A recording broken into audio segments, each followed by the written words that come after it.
बड़ा मीठा, एक और ही मिल जाए तो मजा आ जाए। रितेश, रे रितेशवा, रे साला ते यहाँ आम चूसता रे आ वहाँ भौजी के टॉप टॉप चुगता। कथी हो? अरे लीची के रस कहवा हो? चूसे के बा हो तो चल न चूसल जाओ। हाँ तो चलो। अरे आई आई है लीची वाली के पास आई। अरे ये लवंडे तहर ध्यान बा केने, रसदार लीची बहेने, एक बेर खइबा तो बेर बेर आइबा। अरे आवा आवा हमरा दुकान पर आवा।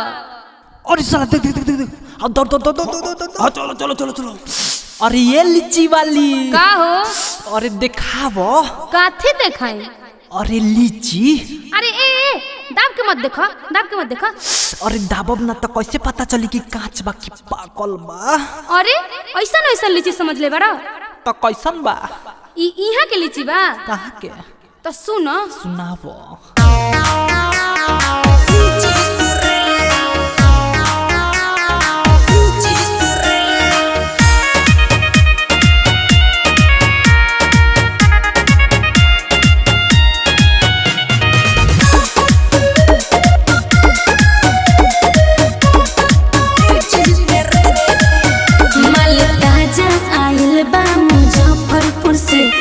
जहरी ना देखो तने दूर से,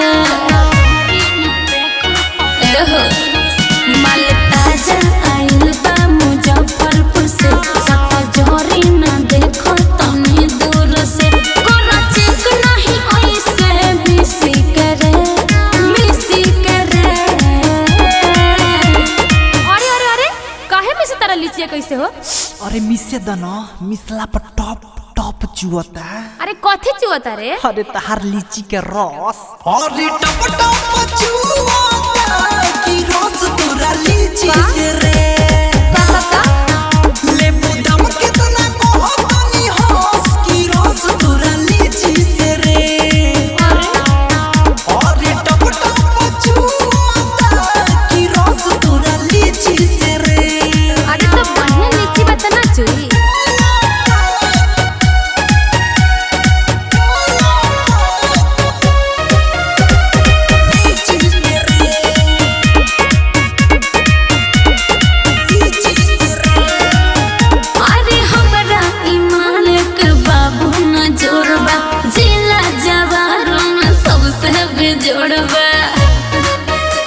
अरे का बुझले बाबा?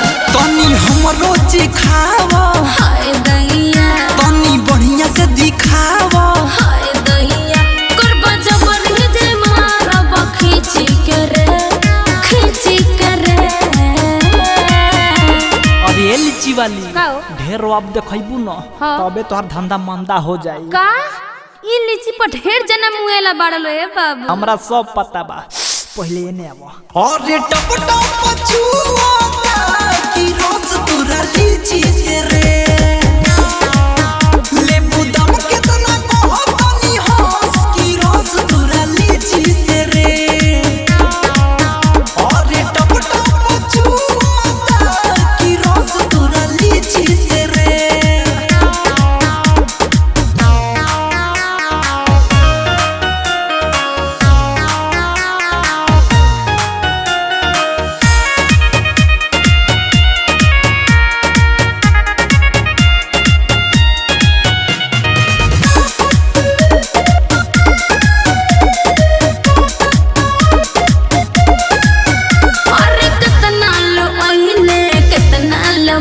बाकी सौदा हमार खरीदना है पहले।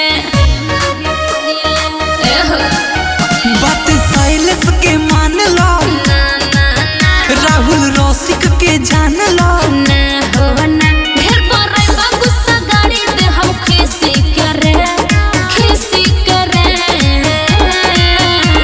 अरे लीची वाली का? बड़ा तारा मिसला पर खीस बरता। तना बड़ी। जब ले मिसब ना तो कैसे पता चली कि माल टॉन्च बा? देखो बेचाई चाहे ना बेचाई, बाकी दाब दू मत कर। अरे कॉल लेवे दा। अरे टप टप चुवता की रस तोरा लीची से रे। लेबू दम कितना